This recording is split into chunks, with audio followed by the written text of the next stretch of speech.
Hello' কি খবৰ সকলোৰে আশা কৰোঁ সকলো ভালে আছে বৰ্তমান ময়ো ভালে আছোঁ আৰু নমস্কাৰ জনাই সকলোকে মই অন্য এটা ভিডিঅ'লৈ স্বাগতম জনাইছোঁ। আজি বনাব লৈছোঁ ঢেকীয়া আৰু মাছ ভাজিৰ এটা চিম্পুল ৰেচিপি। ভাবিলোঁ ভিডিঅ' অলপ কৰি আপোনালোককো দেখাওঁ মাছ আৰু ঢেকীয়ানো কেনেকৈ বনাওঁ। সকলোৱেতো বনাই থাকে ন, মইনো কেনেকৈ বনাওঁ আহকচোন আজি তাকে চাওঁ।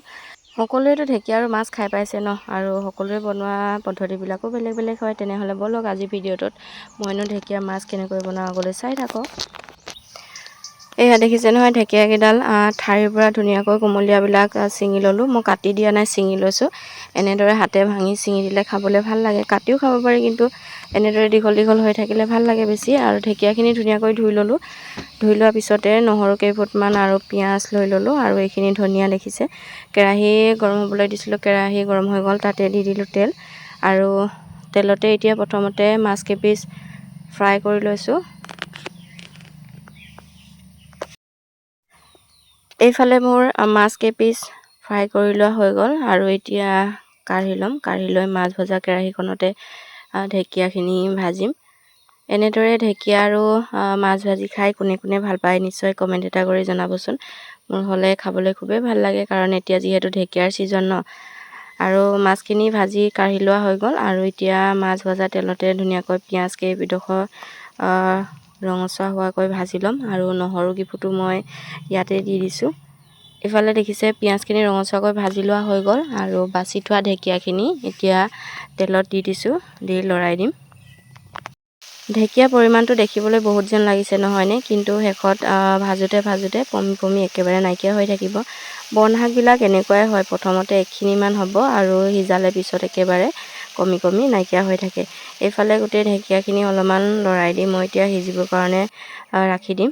আৰু ইয়াতে পৰিমাণ অনুযায়ী নিমখ আৰু হালধি দি দিছোঁ। নিমখ হালধি দি গোটেইখিনি আকৌ অলপ টাইম লৰাই দিম।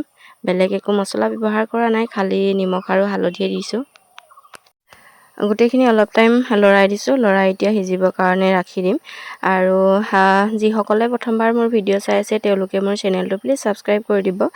আৰু ভিডিঅ'টো চাই যদি ভাল লাগে লাইক কমেণ্ট কৰি এটা শ্বেয়াৰ কৰি দিব।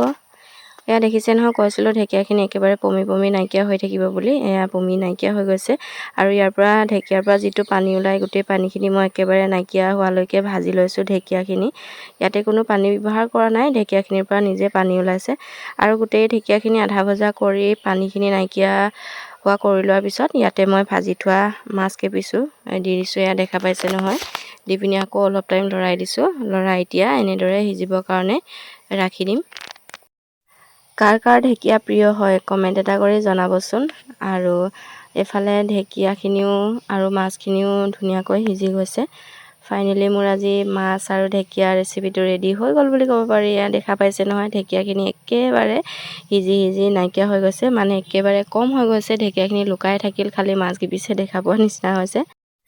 আজি ঢেকীয়া আৰু মাছৰ ৰেচিপি ভিডিঅ'টো চাইনো কেনে পালে নিশ্চয় কমেণ্ট বক্সত কমেণ্ট এটা কৰি জনাবলৈ নাপাহৰিব। ফাইনেলি মোৰ ঢেকীয়া আৰু মাছৰ ভাজি ৰেচিপিটো ৰেডি হৈ গ'ল। এয়া দেখা পাইছে নহয়, এনেদৰে খাবলৈ খুবেই ভাল লগা হয়, শুকান ভাজি কৰি ঢেকীয়া আৰু মাছ। আৰু এতিয়া মই ধুনীয়াকৈ বাঢ়ি গৰম ভাতৰ লগত খোৱাৰহে কথা নহয় জানো। থেংক ইউ জনাইছোঁ দেই ভিডিঅ'টো চোৱাৰ বাবে। আৰু পুনৰ এটা নতুন ভিডিঅ'ত লগ পাম। তেনেহ'লে আজিলৈ আহোঁ, বাই বাই। আৰু ভিডিঅ'টো চাইনো কেনে পালে নিশ্চয় কমেণ্ট বক্সত কমেণ্ট এটা কৰি জনাবলৈ নাপাহৰিব।